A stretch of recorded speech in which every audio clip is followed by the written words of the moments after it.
Seterusnya, kita nak ke cerita pagi Pulau Pinang. Kita nak melihat bagaimana sebenarnya monsun timur laut di Pulau Pinang dan IKM sentiasa berwaspada. Terus saja bersama dengan rakan pelapor kita di sana, Sharmila. Silakan Sharmila.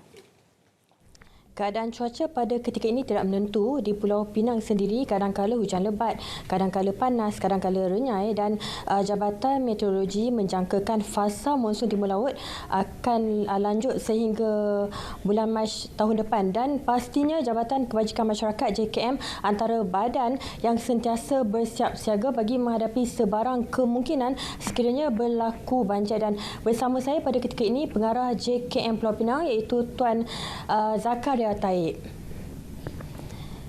Jadi Tuan boleh cerita bagaimana tahap kesiapsiagaan JKM Pulau Pinang? Okay, terima kasih kepada Puan Syamila. InsyaAllah untuk tahun 2023 ini, penghujung tahun ini, kita telah pun mendapat peruntukan daripada kerajaan negeri dan juga persekutuan untuk membeli barang-barang sebagai bekal kepada masa-masa bencana. Sehingga kini kita telah pun memberikan hampir RM130,000 untuk kita buat pembelian barang-barang berkenaan dan kita telah tempatkan di semua stor-stor kita di peringkat daerah, iaitu sebanyak 5 daerah.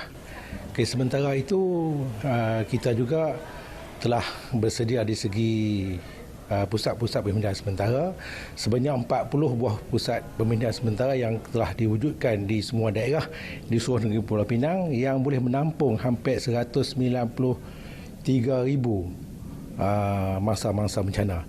Begitu juga pada bulan lepas telah pun kita laksanakan simulasi bencana yang melibatkan agensi-agensi yang terlibat seperti bomba, rela,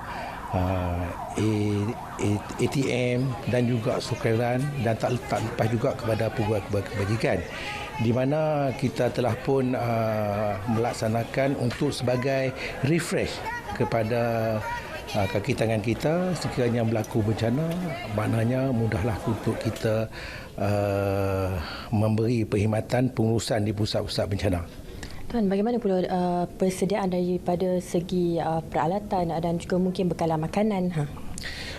Alhamdulillah di seluruh negeri Pulau Pinang kita mempunyai lebih kurang 40 pembekal yang boleh membekalkan makanan di pusat-pusat pemindahan sekiranya berlaku bencana. Begitu juga yang istimewanya untuk tahun 2023 ini kita mempunyai bekalan makanan yang berupa retort, iaitu makanan yang tak perlu kita masak, yang perlu kita masukkan air saja dalam bekas tu dan terus boleh makan. Itu perkara-perkara yang boleh saya highlightkan lah untuk masa bencana untuk tahun ini. Tuan, difahamkan juga kaki tangan JKM juga diberikan, orang kata apa, sentiasa diberikan latihan untuk mengendalikan seperti kemahiran-kemahiran mengendalikan pada ketika berlaku banjir dengan orang awam. Di Pulau Pinang, ya, insyaAllah kita pun ada juga kaunselor-kaunselor di JKM dan juga pembantu-pembantu kaunselor kita yang boleh memberi perkhidmatan sama ada kepada mangsa dan juga keluarga-keluarga mangsa, di mana semua kaunselor-kaunselor kita ini telah pun diberi latihan untuk memberi perkhidmatan yang sewajarnya kepada mangsa dan juga keluarga mangsa.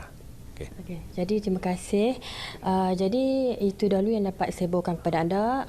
Orang ramai juga kalau boleh tu kurangkan aktiviti luar memandangkan keadaan cuaca yang tidak menentu pada ketika ini. Jadi itu dahulu langsung dari Georgetown Pulau Pinang kembali kepada rakan kita di studio. Terima kasih. Terima kasih banyak-banyak Sharmila. Itu dia cerita pagi dari negeri Pulau Pinang.